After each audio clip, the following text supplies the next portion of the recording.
Как и в 1945-м, враг будет разбит.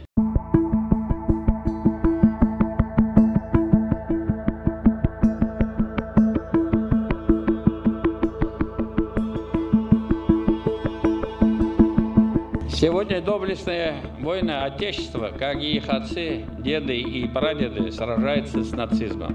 В ходе специальной военной операции наши земляки выполняют священную миссию по защите Родины и ее будущего.